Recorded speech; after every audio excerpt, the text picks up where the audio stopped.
Hi, your pilgrimage buddy is here. This is my reflection on reading the Bible chronologically for 1 year. In this video, I'm providing you a reflection from day 46, which is Saturday, February 15, 2025, taken only from the book of Numbers, chapter 7. So, for me, reading the Bible chronologically is unique because it helps us understand the flow of events. For example, Numbers chapter 7 in the following chapter 8 and 9 must be read before understanding what happened after Exodus 40, before we move to the book of Leviticus. So what stood out to me in Numbers chapter 7 is that the carts and the oxen used to carry the sacred items were provided by the leaders of each of the 12 tribes of Israel.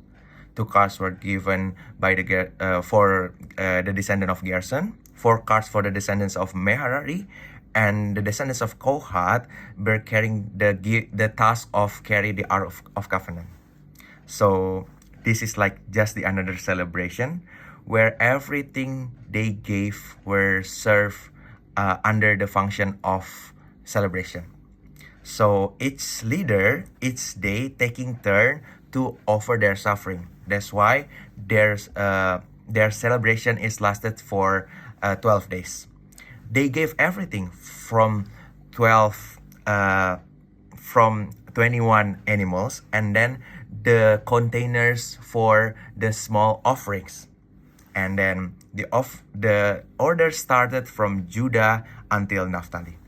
Since I'll be learning more about burnt offering and other sacrifices in Leviticus, which I'll read starting at the day of 47, today's reading in Numbers chapter 7 introduced me to the three main types of offerings: burnt offerings, sin offerings, and peace offerings. The total number of animal offered in the section was 21, which means that each of the 12 leaders sacrificed not only the best of their resources, but also their time and effort.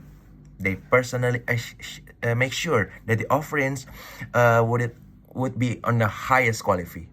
Sacrifice of materials, sacrifice of time, and sacrifice of effort to give their best to God. This is what I learned. It speaks to a life of gratitude, where we offer every aspect of our life to God because God first did it to us. Wow, that's amazing.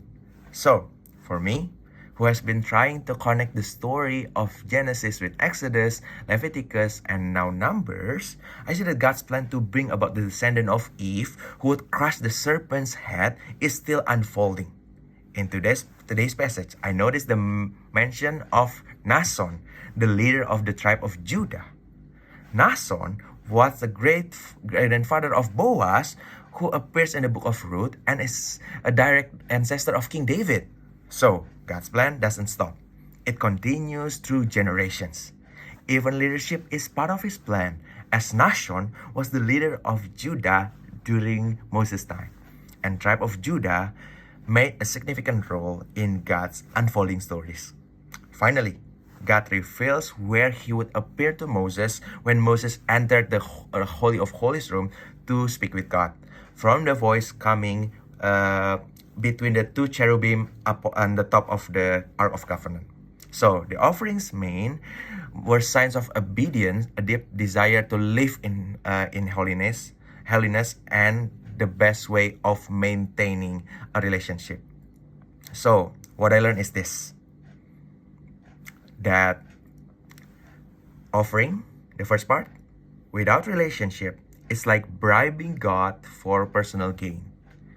On the other hand, the second one, relationship without offering becomes a casual connection that tarnishes sacrifices of Jesus Christ on the cross. So, both offerings and relationship must go hand in hand in my walk with God. So, this passage challenges me to consider how I live my relationship with God. It's not just about what I give, but the attitude of my heart and the time I invest. That God calls me to give me my best, my time, resources, effort, because He's given His best to me. May we all continue to deepen our relationship with God through our sacrifices and our obedience. That's all that I can say for today. God bless.